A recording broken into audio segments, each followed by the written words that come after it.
Imagine que tiene usted 40 años. Es un martes de enero de 1968 y acaba de comprar su primer carro. No cualquier carro, uno fabricado aquí, en México, por manos mexicanas, en una planta que el gobierno construyó para que este país no tuviera que depender de nadie más para moverse. El motor arranca con un sonido que usted va a reconocer durante el resto de su vida. El olor del asiento de vinil nuevo mezclado con gasolina. La palanca de velocidades que cae exactamente donde la mano la espera. Ese carro era suyo, era de México. Y nadie, en ese martes de enero de 1968, habría podido convencerle de que 25 años después, alguien se lo iba a quitar. Lo que ocurrió con los automóviles mexicanos entre 1994 y los primeros años del siglo XXI no fue un accidente industrial ni una consecuencia inevitable del progreso. Fue una decisión. Varias decisiones, tomadas por personas con nombres y apellidos, en oficinas con vistas a ciudades que no eran Sahagún, ni Vallejo, ni Toluca, ni Puebla. Y el resultado de esas decisiones lo vivió usted en carne propia, aunque quizás nunca lo haya pensado en esos términos. Un día el carro que conocía desapareció, y el que llegó a reemplazarlo no era mexicano en ningún sentido que importara. Para entender lo que se perdió, hay que entender primero lo que había. Y lo que había en México entre los años 50 y los primeros años de los 90 era algo que muy pocos países latinoamericanos lograron construir. Una industria automotriz propia, no perfecta, no comparable con Detroit ni con Stuttgart, pero propia, con sus plantas, sus ingenieros, sus trabajadores, sus marcas y sus decisiones tomadas en territorio mexicano. Todo empezó en 1951, en un llano del estado de Hidalgo, donde no había absolutamente nada. El gobierno del presidente Miguel Alemán Valdés tomó una decisión que en ese momento sonaba casi imposible. México iba a fabricar sus propios vehículos pesados, y lo iba a hacer construyendo desde cero la ciudad y la planta necesarias para hacerlo. El lugar se llamó Ciudad Sahagún. Los primeros trabajadores llegaron de distintos estados. Muchos no tenían experiencia industrial previa. El gobierno construyó sus casas, sus escuelas, su clínica, su tienda de abarrotes. Y en ese llano de Hidalgo nació DINA, Diesel Nacional, la empresa que fabricaría los autobuses y camiones que moverían al México moderno. El DINA olímpico llegó en 1968, el año de los Juegos Olímpicos, con chasis propio diseñado en Sahagún y motor Cummins de 210 caballos de fuerza, 44 pasajeros, fabricado para las condiciones reales de las carreteras mexicanas, las curvas pronunciadas de la sierra, las altitudes de 3.000 metros, el calor del Golfo y el frío del altiplano en el mismo recorrido. En su mejor época, la planta de Sahagún producía más de 4.000 unidades anuales y daba empleo directo a más de 8.000 personas. Los asientos los hacían en el Estado de México, los frenos en Hidalgo, los paneles en talleres de la misma ciudad Sahagún. Era una cadena industrial que se extendía por el centro del país y que le daba trabajo a gente que de otra manera no habría tenido nada. Mientras DINA fabricaba autobuses en Hidalgo, en el norte de la Ciudad de México, otra empresa hacía lo mismo con automóviles de pasajeros. Vehículos Automotores Mexicanos, VAM, arrancó en 1946 en una planta en Vallejo, delegación Azcapotzalco, ensamblando Willys y Jeeps. Con los años, fue incorporando cada vez más contenido local, hasta que sus vehículos tenían más de México que de Estados Unidos. El VAM American costaba lo que un maestro de primaria podía pagar en abonos sin que la familia sintiera el sacrificio más de 3 años. El VAM Rambler Classic tenía el motor de 6 cilindros en línea, más confiable que circulaba por las carreteras mexicanas. Había unidades que llegaban al 1.000.000 de kilómetros sin haber abierto el motor. El VAM Gremlin era para quien quería decir algo con su carro sin gastar el doble. El VAM Concord tenía acabados que competían sin vergüenza con carros europeos del mismo precio. Todo fabricado en Vallejo, con manos de Azcapotzalco. En Toluca, la planta de Chrysler de México fabricaba el Dodge Dart desde 1969. Motor Slant 6 de 6 cilindros en línea inclinado 45 grados, una solución de ingeniería que permitía bajar el cofre y mejorar la visibilidad del conductor. Prácticamente indestructible. Había Dodge Dart fabricados en Toluca que sobrevivían 3 familias consecutivas sin mayor queja. El médico de colonia lo usaba para las visitas a domicilio. El maestro de preparatoria lo compraba después de 5 años ahorrando. El dueño de la ferretería lo tenía desde hace 15 años y no pensaba cambiarlo porque ¿para qué si arrancaba todos los días? La Valiant Acapulco salía de la misma planta de Toluca, versión deportiva de 2 puertas de la misma plataforma del Dart, con líneas más agresivas y un nombre que era pura aspiración mexicana. Acapulco en los años 70 era el destino de vacaciones más glamoroso del país, el lugar donde las estrellas de cine tomaban el sol y los presidentes descansaban. Ponerle ese nombre a un compacto de producción nacional era un gesto pequeño, pero perfectamente calibrado para la clase media mexicana, que en esa época empezaba a tener acceso a cosas que antes solo existían en las revistas.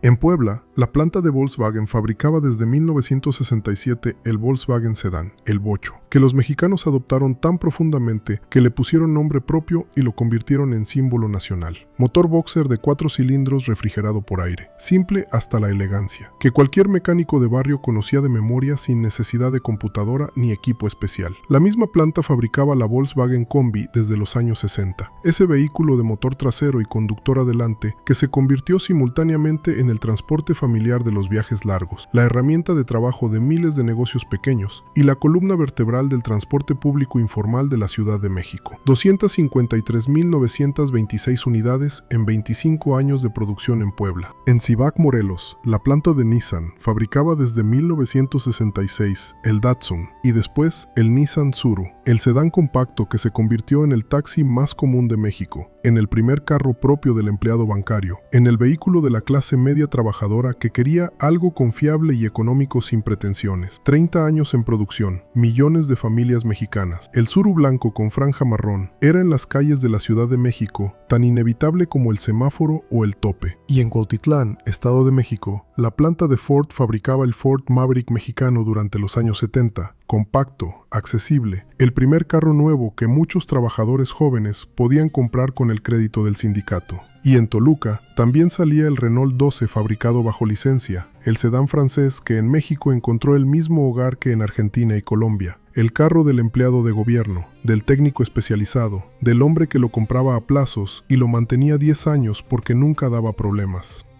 Hay una imagen que resume la época dorada del automovilismo mexicano mejor que cualquier estadística. Es un domingo de Semana Santa de 1975 en la carretera México-Acapulco, antes de que existieran las autopistas de cuota que la convirtieron en un recorrido aburrido de 4 horas. La carretera es de 2 carriles, sube y baja por la sierra, tiene curvas que en los mapas parecen serpientes y que en la realidad son experiencias de fe colectiva. En esa carretera, ese domingo, hay una fila interminable de carros mexicanos. Volkswagen Sedán cargado de familia hasta el techo, Volkswagen Combi con el asiento trasero quitado para meter más maletas, Dodge Dart con el maletero lleno y el parasol puesto porque el sol de la bajada al trópico no perdona. Bam Rambler Classic, manejado por un señor de 50 años que lo compró hace 8 y que no piensa cambiarlo porque ¿para qué? Valiant Acapulco de un joven de 30 que acaba de terminar de pagarlo y que este es su primer viaje largo en carro propio.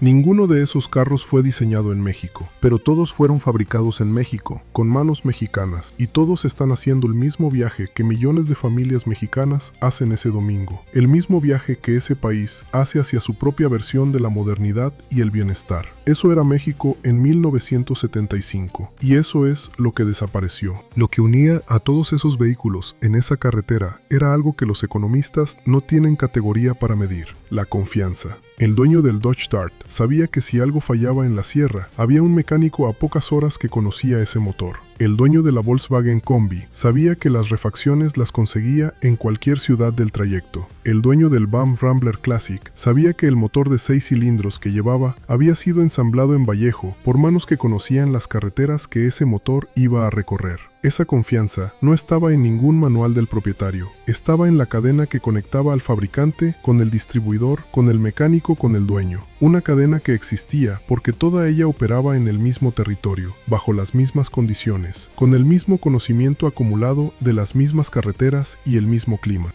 Para apreciar lo que significaba tener un Dodge Dart fabricado en Toluca en los años 70, hay que entender el contexto de lo que significaba comprar un carro nuevo en México en esa época. No era una transacción trivial. Era el resultado de años de ahorro, de créditos negociados con el sindicato o con el banco, de conversaciones familiares sobre si era el momento correcto, de comparaciones entre modelos y precios que se hacían con revistas automotrices que llegaban con meses de retraso a los kioscos de las ciudades medianas. El hombre que compraba un Dodge Dart nuevo en Toluca en 1975 estaba tomando una decisión que iba a afectar las finanzas de su familia durante los siguientes 5 años, y cuando lo compraba, lo cuidaba en consecuencia. Lo llevaba en servicio cada 3.000 kilómetros. Lo lavaba los domingos por la mañana en la entrada de la casa. Lo guardaba en el garage si tenía garage. Lo usaba para los viajes importantes y el transporte diario, pero también lo cuidaba porque representaba el esfuerzo de años. Esa relación entre el dueño y el carro era algo que los estudios de mercado de Chrysler en Detroit no podían medir,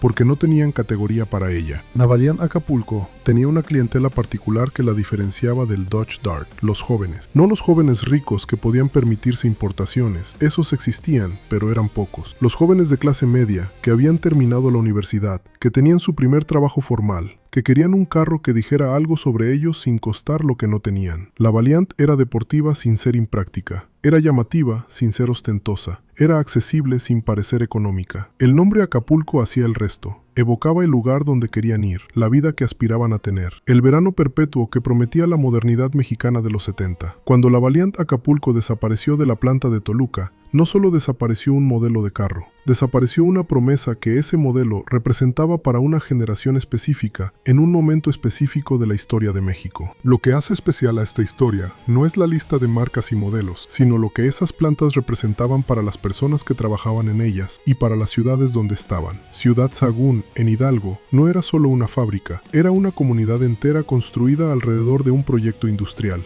Los obreros que llegaron en los años 50 criaron a sus hijos ahí. Esos hijos crecieron, aprendieron el oficio de sus padres y entraron a trabajar en la misma planta. En Vallejo, las familias de los trabajadores de BAM vivían en las colonias del norte de la Ciudad de México que existían gracias a esos empleos. En Toluca, la planta de Chrysler era uno de los empleadores más importantes de la ciudad. En Puebla, Volkswagen transformó la economía regional de una manera que todavía se siente. En Cibac, Morelos, la planta de Nissan era la industria más grande que ese corredor industrial había visto. Y alrededor de cada una de esas plantas había un ecosistema de proveedores, talleres, refaccionarias, distribuidores y mecánicos que dependían de que esas líneas de producción siguieran funcionando. El mecánico de barrio que conocía el motor del Dodge Dart de memoria tenía trabajo garantizado mientras hubiera Dodge Dart en las calles. El refaccionario que surtía filtros de aceite para el Volkswagen Sedán tenía un mercado que no iba a agotarse mientras la planta de Puebla siguiera produciendo. El distribuidor de BAM en Monterrey tenía una red construida durante 20 años. Todo eso era un tejido industrial que se extendía por todo el país y que daba sustento a personas que nunca habían puesto un pie en ninguna de esas plantas, pero cuyo bienestar dependía de que siguieran funcionando. Este era el México automotriz de los años 60, 70 y 80. No era perfecto. Muchas de estas plantas dependían de licencias extranjeras, de tecnología importada, de acuerdos con corporaciones que en última instancia tomaban las decisiones de diseño y especificación desde afuera. Pero las manos que fabricaban eran mexicanas, los empleos eran mexicanos, los impuestos se quedaban en México, y cuando algo se rompía, el mecánico de barrio sabía arreglarlo porque conocía ese motor de memoria. El 1 de enero de 1994 amaneció como cualquier otro año nuevo en México. Las familias estaban recuperándose de la Nochevieja. Los negocios estaban cerrados, las calles estaban silenciosas, y en ese silencio, sin ninguna ceremonia visible para la mayoría de los mexicanos, entró en vigor el Tratado de Libre Comercio de América del Norte, el TLC, el acuerdo que México había firmado con Estados Unidos y Canadá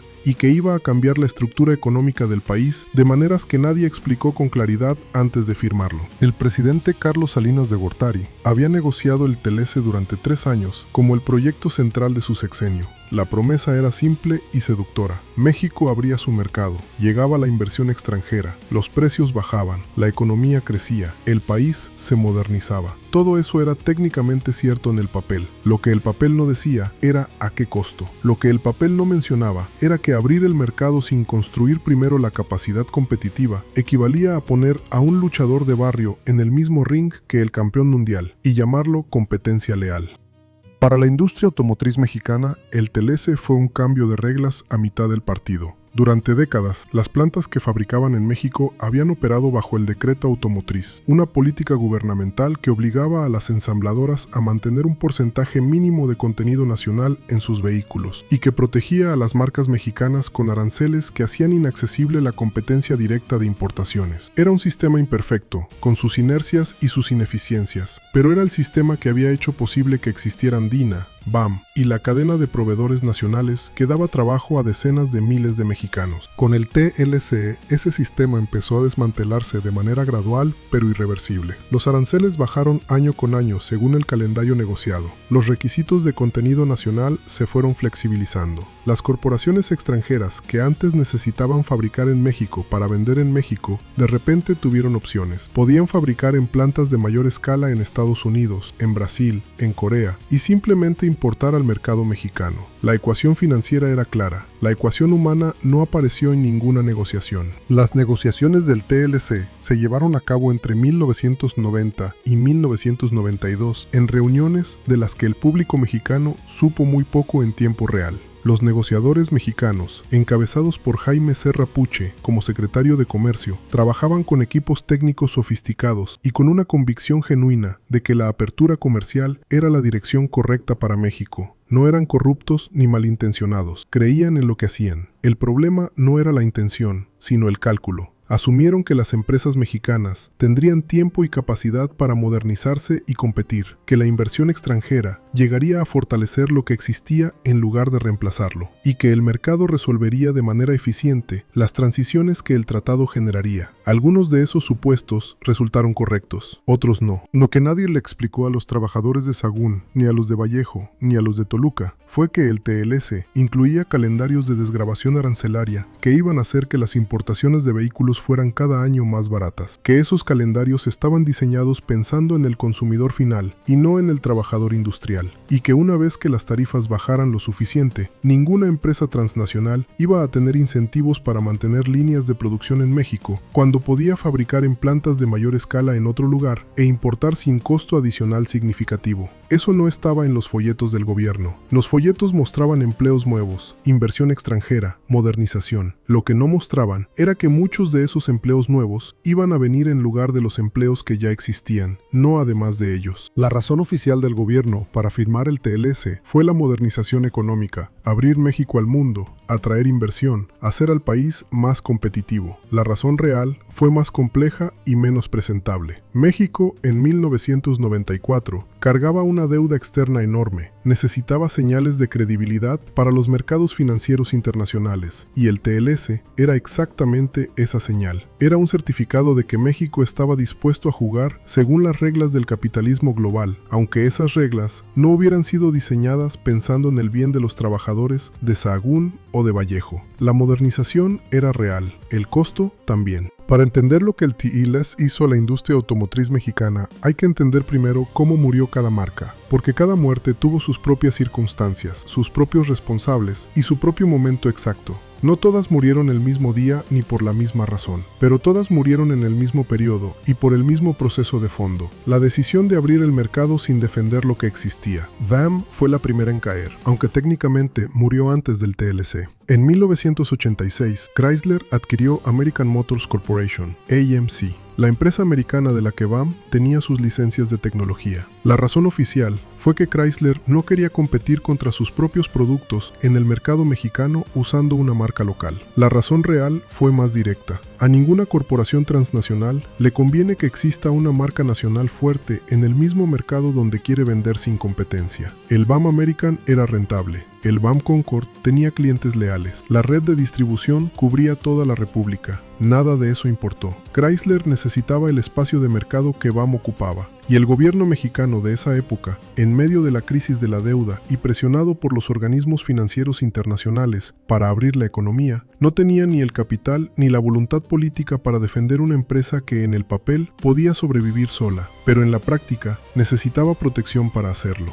La planta de Vallejo cerró, 8,000 empleos directos más la cadena de proveedores. Los trabajadores que habían pasado 20 años fabricando el carro más mexicano que existía se fueron a casa con su liquidación y con la certeza de que lo que habían construido ya no iba a existir. Los últimos años de VAM son una historia de deterioro gradual que cualquier persona que vivió en la Ciudad de México en los años 80 puede recordar sin necesidad de consultar archivos. Las ventas fueron cayendo, los modelos fueron envejeciendo sin el capital para renovarlos. Los concesionarios que durante años habían vendido BAM American y BAM Concord empezaron a recibir comunicados de Chrysler con nuevas políticas comerciales que los dejaban en posición cada vez más difícil. Los trabajadores de Vallejo vieron venir el final antes de que llegara el aviso oficial. Cuando llegó, no fue una sorpresa. Fue la confirmación de algo que todos sabían, pero que nadie había dicho en voz alta. La planta cerró. Las familias buscaron otros empleos, y el BAM American y el BAM Concord quedaron circulando en las calles como los últimos representantes de algo que ya no existía. Dina duró más que BAM, pero el proceso fue el mismo. En 1988, el gobierno de Carlos Salinas inició la privatización de las empresas paraestatales mexicanas. La lógica oficial era que el Estado era un mal administrador y que el sector privado administraría mejor. El Dina Olímpico se vendió a inversionistas privados que no tenían ni el capital ni el interés de modernizar las líneas de producción para enfrentar lo que venía. Cuando el TLC entró en vigor en 1994, los autobuses brasileños, chinos y europeos empezaron a entrar sin los aranceles que durante 40 años habían hecho competitivo al Olímpico. La razón oficial del fin de Dina fue que no pudo competir en precio con las importaciones. La razón real fue que el gobierno eligió abrir el mercado sin construir primero la capacidad para sobrevivir en él, y que Brasil, que también tenía industria automotriz nacional, negoció el mismo tipo de tratados de manera diferente, protegiendo lo que tenía mientras abría selectivamente. México abrió todo al mismo tiempo. Ciudad Sagún, que había sido construida desde cero para que México tuviera su propia industria, quedó como un cascarón. La ciudad existe, las casas de los obreros existen, la clínica existe, pero los galpones donde se ensamblaban los autobuses llevan décadas en silencio o reconvertidos para otros usos. Lo que ocurrió en Ciudad Sagún después del cierre de Dina es una de las historias más dolorosas de la desindustrialización mexicana. La ciudad que el gobierno había construido desde cero para que existiera la planta quedó sin su razón de ser. Los trabajadores que habían criado a sus hijos ahí, que habían enviado a esos hijos a la escuela construida por el gobierno para los hijos de los obreros, que habían usado la clínica y la tienda de abarrotes subsidiadas, esos trabajadores se quedaron en una ciudad que seguía existiendo, pero que ya no tenía el proyecto que la había creado. Algunos encontraron trabajo en lo que se instaló después en los mismos galpones. Otros emigraron. Otros se quedaron y vivieron el lento proceso de ver cómo una ciudad construida con un propósito específico intenta reinventarse sin ese propósito. En 2026, Ciudad Sagún existe, pero ya no produce Dina Olímpico. Ya no produce nada que lleve ese nombre ni esa historia. El Dodge Dart, fabricado en Toluca, desapareció a principios de los años 90. No de un golpe, sino de manera gradual. Como desaparecen las cosas cuando nadie toma la decisión de defenderlas. Chrysler, que había absorbido el espacio de mercado de BAM, decidió que el Dart ya no encajaba en su estrategia global. Era un vehículo de plataforma antigua, diseño de los años 60, con márgenes de ganancia que la corporación consideraba insuficientes comparados con los modelos más nuevos que podía importar o fabricar en plantas de mayor escala. La razón oficial fue la renovación de línea. La razón real fue que mantener una plataforma específica para el mercado mexicano costaba dinero que Chrysler prefería invertir en sus mercados principales. El último Dodge Dart salió de la planta de Toluca en 1993. El mecánico de barrio que había pasado 20 años aprendiendo ese motor de memoria, el Slant Six, que sabía arreglar a ciegas, se quedó con el conocimiento, pero sin el paciente. La Valiant Acapulco corrió la misma suerte en el mismo momento, por la misma razón.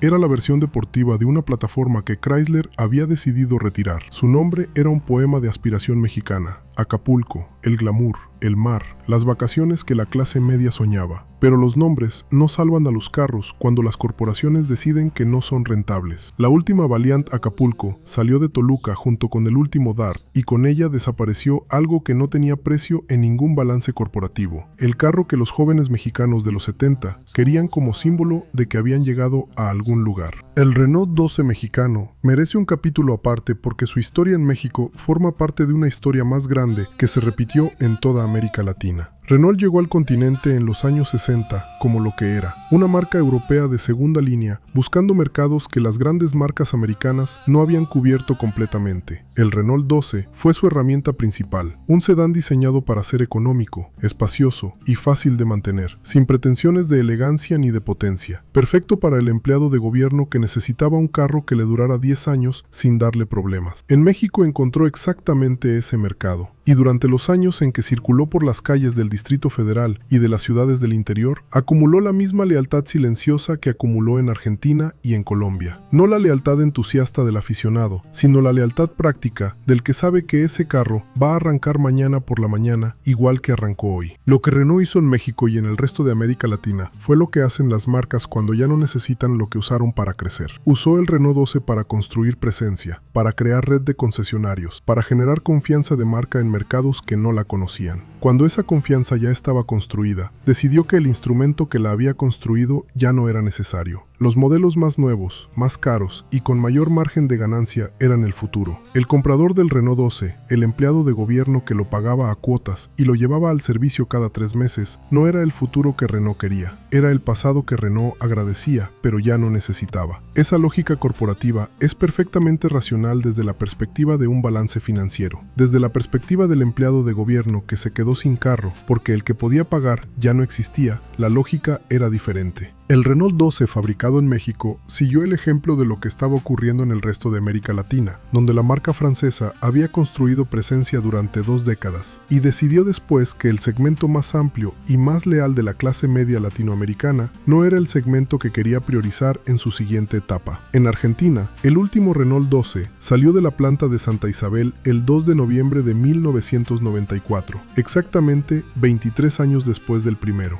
En México, el modelo había desaparecido antes, pero el patrón era el mismo. Renault entró al continente con un carro accesible, construyó la confianza que una marca francesa necesitaba en mercados que no la conocían, y cuando esa confianza ya estaba construida, dejó de necesitar el instrumento que la había construido. El comprador del Renault 12, el que lo compraba a cuotas, que lo mantenía en el garaje de su casa, que aprendió a hacerle los cambios de aceite porque no podía pagar el taller todos los meses, se quedó sin carro cuando el 12 desapareció. No porque no hubiera carros disponibles, sino porque los que vinieron a reemplazarlo eran más caros, más complejos, menos reparables en el garaje de la casa. El Ford Maverick mexicano tiene una historia particular que ilustra la diferencia entre lo que el TLS prometió y lo que entregó. Ford tomó la decisión de retirar la producción del Maverick de Cuautitlán en los primeros años de los 90, antes de que el TLS entrara en vigor, pero la decisión fue tomada anticipando exactamente lo que el TLS iba a hacer: eliminar los aranceles que hacían necesario fabricar localmente para vender localmente. En otras palabras, Ford decidió cerrar la línea de Cuautitlán porque sabía que pronto no iba a necesitarla. Podría importar desde sus plantas americanas a un costo menor que fabricar en México, y el TLS iba a hacer que esa importación fuera cada vez más barata. La decisión fue económicamente racional y humanamente costosa. Los trabajadores de Cuautitlán, que habían pasado años ensamblando el Maverick, se encontraron de repente en un mercado laboral donde su conocimiento específico ya no tenía demanda. Ford no cerró la planta de Cuautitlán, siguió fabricando otros modelos ahí, pero los que quedaron en la nueva línea y los que no encontraron lugar en ella vivieron experiencias muy distintas de la misma decisión corporativa.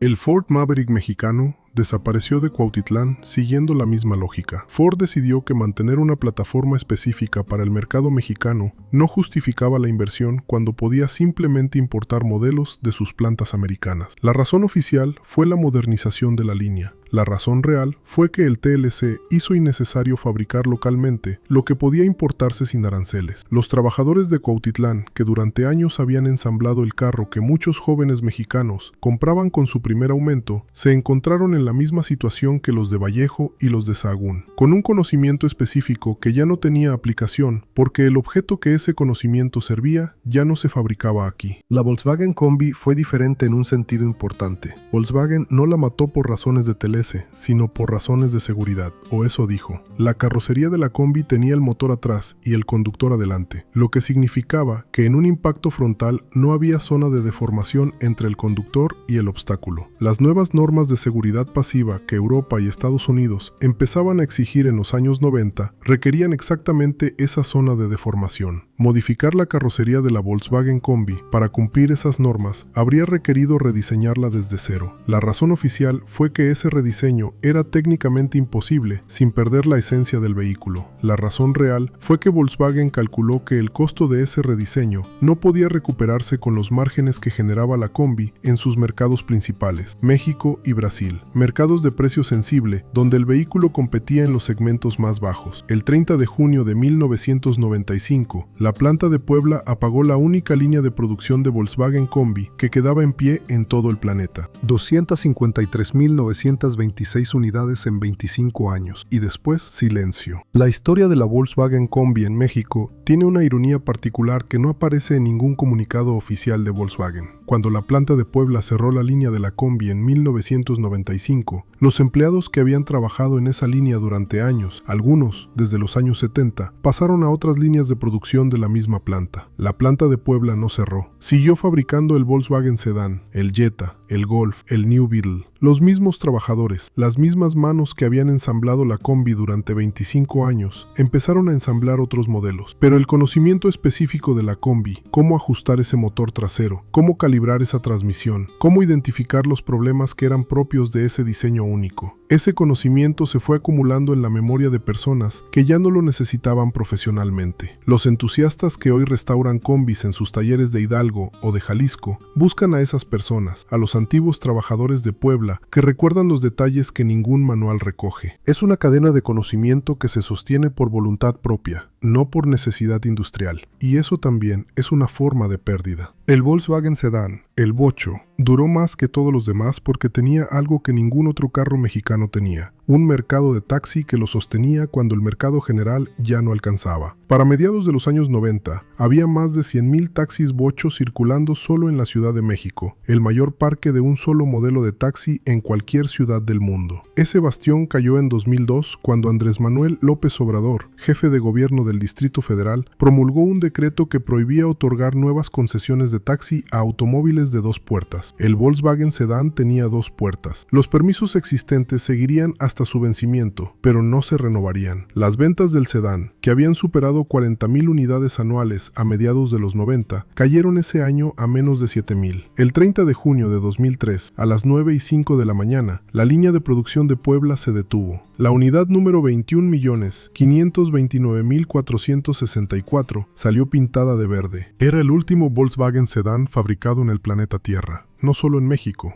en el mundo entero. Ese carro cruzó el Atlántico y hoy ocupa un lugar en el Museo de Volkswagen en Wolfsburg. México lo quiso como si fuera propio. Cuando terminó, Alemania fue a buscarlo. El Nissan Tsuru fue la última en caer y la que cayó de la manera más brutal. En 2017, la organización Latin NCAP realizó una prueba de choque frontal entre un Nissan Tsuru y un Nissan Versa, 2 carros fabricados por la misma empresa, uno diseñado en los años 80 y uno diseñado en los 2000. El resultado fue devastador. El Tsuru colapsó completamente en el impacto. La cabina se deformó hasta el punto en que el maniquí del conductor habría muerto en un accidente real. El Versa absorbió el impacto con sus zonas de deformación controlada y el maniquí habría sobrevivido. Nissan sabía desde hacía años que el Tsuru no cumplía los estándares modernos de seguridad. Lo siguió fabricando y vendiendo porque era rentable y porque México no exigía las mismas normas que Europa o Estados Unidos. La razón oficial del fin de la producción fue que el modelo ya no cumplía los nuevos estándares de seguridad que México comenzó a exigir. La razón real fue que esa prueba de choque se hizo pública y la presión fue imposible de ignorar.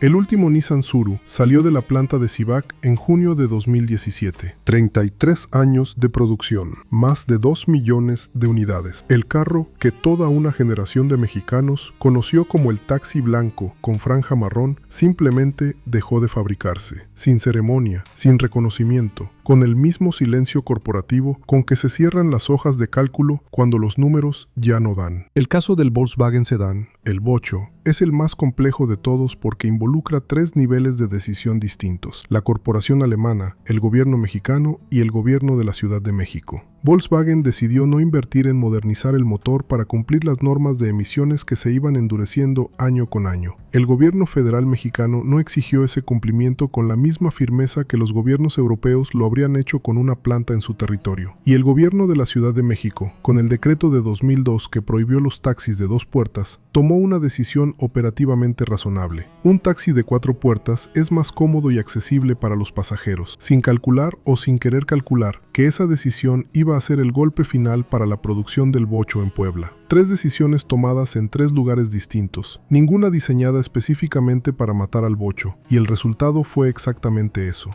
El último Volkswagen Sedán que salió de Puebla en 30 de junio de 2003 era verde, el mismo color de los taxis que habían circulado por la Ciudad de México durante 30 años. Esa coincidencia no fue accidental. Volkswagen eligió el color para el último ejemplar como homenaje al taxi más democrático que tuvo la capital. Ese carro viajó a Wolfsburg y hoy está en el museo de la empresa al lado de los primeros prototipos de Ferdinand Porsche, al lado de los escarabajos que los aliados rechazaron comprar en 1945 porque no veían futuro en ese diseño. México fabricó el último bocho del mundo, y cuando terminó, el mundo fue a buscar ese último bocho a México para llevárselo a Alemania. La prueba de choque del Nissan Tsuru en 2017 se volvió viral en redes sociales de una manera que ninguna campaña de seguridad vial habría podido lograr. El video del impacto, los 2 carros de la misma marca, el mismo conductor simulado, en resultado completamente diferente, fue visto millones de veces en México y en toda América Latina. Generó indignación, generó debate, generó la pregunta que Nissan no quería que nadie hiciera. ¿Por qué este carro seguía vendiéndose si su propio fabricante sabía que era peligroso? La respuesta era simple y brutal, porque era rentable. El Tsuru era el carro más vendido de México en el segmento de taxis. Los taxistas lo preferían por su bajo costo de mantenimiento, por la disponibilidad de refacciones, por el conocimiento que los mecánicos de barrio tenían de ese motor. Nissan no tenía incentivos para retirarlo voluntariamente mientras siguiera vendiéndose. Fue la presión pública generada por esa prueba de choque, combinada con los nuevos estándares de seguridad que México comenzó a exigir, lo que finalmente terminó con la producción. 2 millones de unidades vendidas, 33 años en producción, y un final que llegó no porque el carro dejara de venderse, sino porque ya no era posible defender públicamente que siguiera haciéndolo. En julio de 2026, México es el 7º productor de automóviles del mundo. Las plantas de Aguascalientes, San Luis Potosí, Guanajuato, Puebla y Coahuila producen millones de vehículos al año que se exportan a Estados Unidos, Europa y Asia. Los números son impresionantes. Y ninguno de esos vehículos es mexicano en el sentido que importaba en 1968, cuando aquel hombre compró su primer carro en un martes de enero.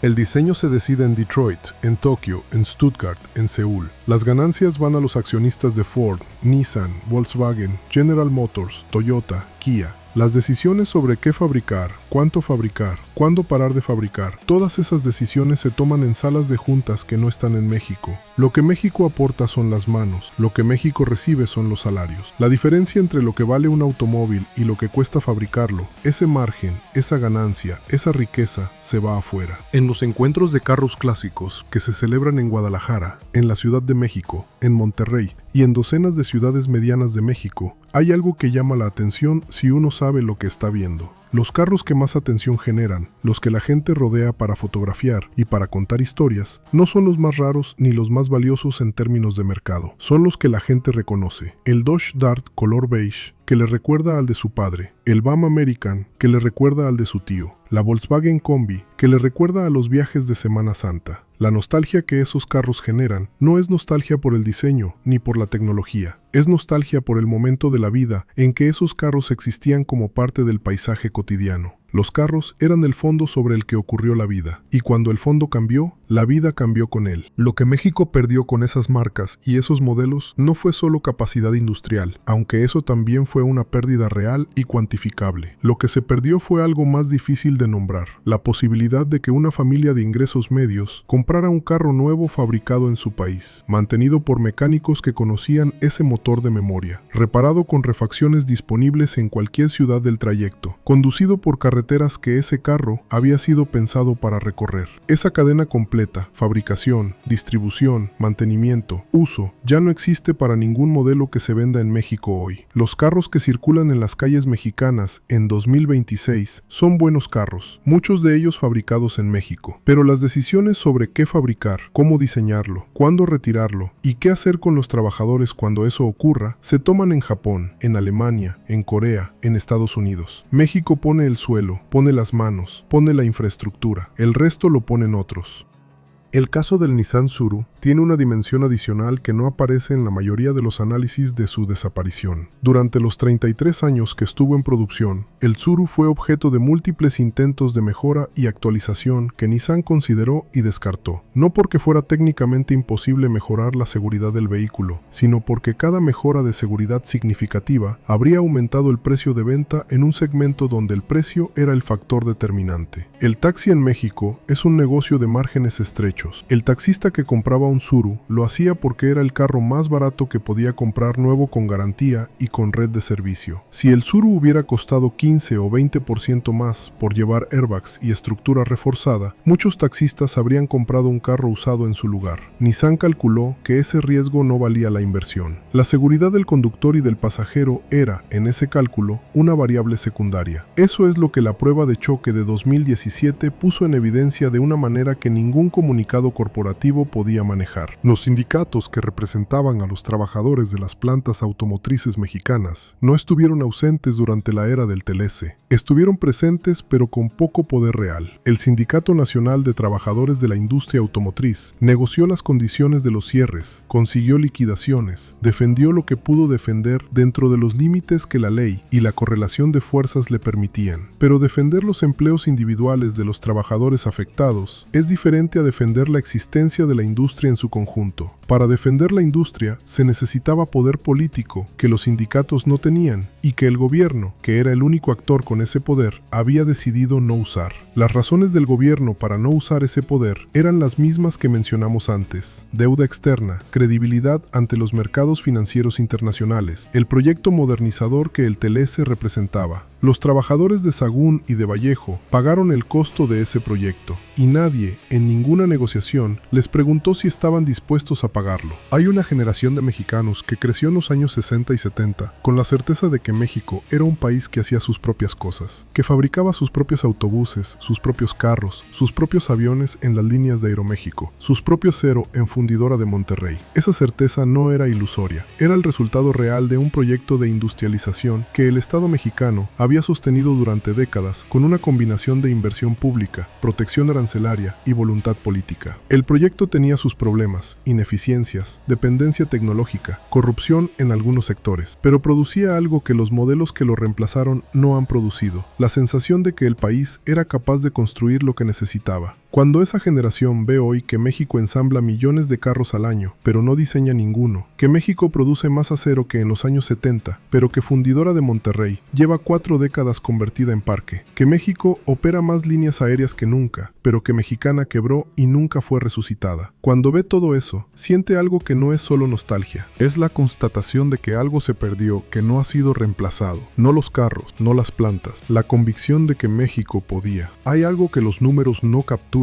sobre lo que significa para una ciudad perder su carro emblemático. Cuando el Taxi Bocho desapareció de las calles de la Ciudad de México entre 2002 y 2013, desapareció con él un tipo específico de experiencia urbana. El Taxi Bocho era democrático de una manera que los taxis que lo reemplazaron no son. Costaba menos. El taxista que lo manejaba generalmente era su dueño, no un empleado de una empresa de transporte. La negociación entre taxista y pasajero sobre el precio o la ruta era directa, sin intermediarios, parte de un código social específico de la ciudad que se había desarrollado durante décadas. Cuando el Volkswagen Sedán fue reemplazado por taxis más modernos de 4 puertas, esa experiencia desapareció con él. La ciudad se volvió más cómoda y más eficiente en ese aspecto, y también perdió algo que no tiene nombre fácil, pero que quienes lo vivieron reconocen inmediatamente cuando alguien lo describe. La historia de lo que México perdió después del TLC es también la historia de lo que ganó, porque sería deshonesto contar solo la mitad. Los precios de los carros en México bajaron en términos reales durante los años siguientes a la apertura. La variedad de modelos disponibles aumentó enormemente. Los consumidores que podían pagar tuvieron acceso a tecnología y diseño que antes era imposible conseguir en el mercado nacional. Las plantas que se instalaron con inversión extranjera crearon empleos